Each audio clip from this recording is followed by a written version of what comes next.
Hello friends, welcome to English shorthand class. Ready? 1, 2, 3, start.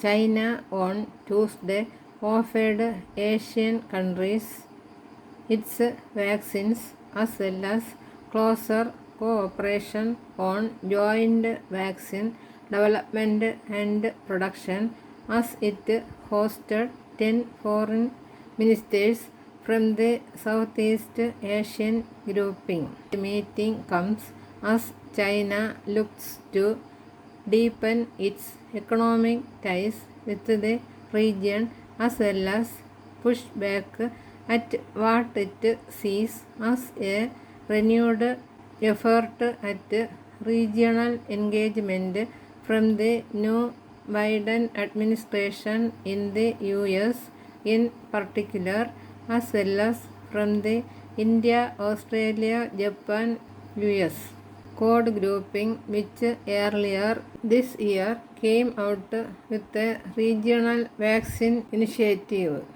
On Tuesday, China's Foreign Minister Wang Yi told the visiting ministers that China and Asia should jointly carry forward Asian values in a subtle dig at the West. President Xi Jinping had in 2014 put forward the idea that it was for Asian people to uphold Asia's security. Mr.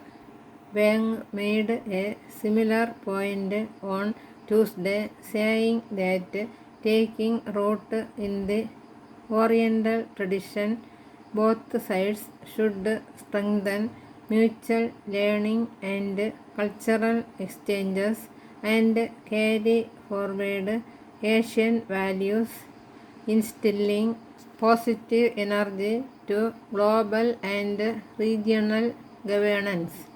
Both sides should continue to embrace the Asian way of consensus building and accommodating each other's comfort levels, build an inclusive and coexisted family, and forge a cooperation circle featuring common development, he said. We should adhere to independence, self-reliance, and self-strengthening to support the Asian integration and forge a closer community with a shared future. China's hosting of the Asian foreign ministers in the city of Chongqing marked the 13th anniversary of ties and came as Beijing deals with recent disputes with both the Philippines and Malaysia. The meeting reiterated the need to advance consultations on the code of conduct in the South China Sea, but as the recent incidents underlined, progress has been slow.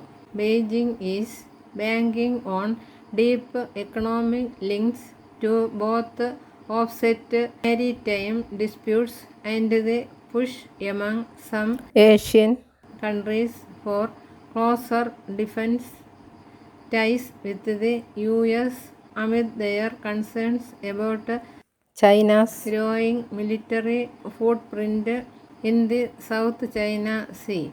Mr. Wang said China-Asian trade had grown to $684.6 billion, and the expectation is for that to only grow following the signing of the Regional Comprehensive Economic Partnership RCEP trade deal. On COVID-19, China said it would do its best to provide vaccines to Asian countries and strengthen cooperation in vaccine R&D production, procurement, vaccination and supervision with other countries, Mr. Wang said.